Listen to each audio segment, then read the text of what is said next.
Welcome to the only daily podcast focusing on compliance news of the day. Each morning, start your day with a cup of coffee and Tom Fox, the voice of compliance, to hear about 4 of the top compliance, corruption, or leadership stories you will need to start your day.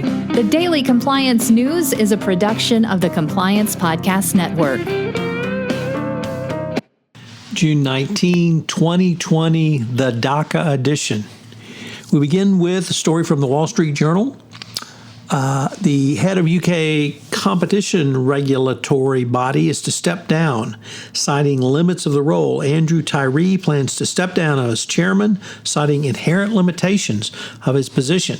He's going to leave his post in September after 2 years on the job, leaving with a statement, "I want to make this case more forcefully for legislative and other reform than is possible within the inherent limits of my position as the CMA chair." He's a member of the House of Lords and previously served in the House of Commons.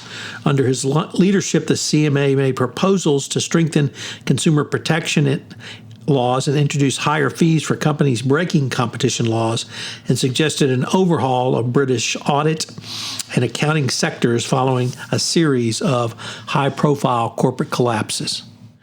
Next up, the state of California's health department announced that the state's citizens, or residents rather, must cover their faces in most outdoor settings. California embraced especially strict measures the same day it reported a record high new level of coronavirus infections.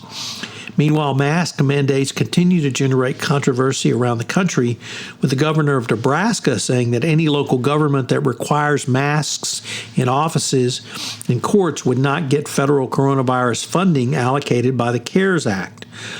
These Republican governors seem to care more about, well, let's just say they don't care about their citizens, because wearing a mask is the easiest and most effective way to slow down and stop the spread of coronavirus, yet the COVIDiots don't want to mandate mask wearing. Next up, in a very disturbing development today, the Trump administration actually used Nazi symbols in a campaign ad.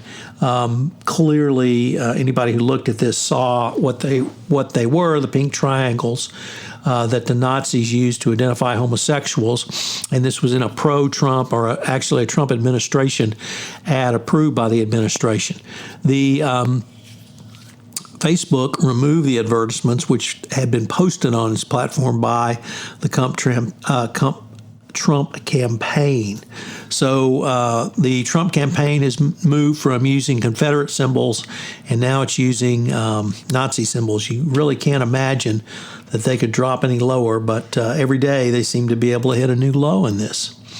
So finally, and our lead story is the illegal action by the Trump administration to end the DACA program was eviscerated by the Supreme Court today. It rejected the administration's decision to cancel the Obama-era program, finding that the acts were arbitrary and capricious.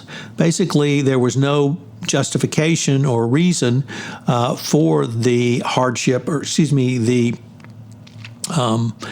doing away with DACA, and the court, Justice Roberts, writing for a slim 5-4 majority, made that determination. Once again, you see the Trump administration refusing to follow even the basics of administrative law, or indeed any other law in this country, certainly from the Constitution on down. But here the Supreme Court just eviscerated the Trump administration.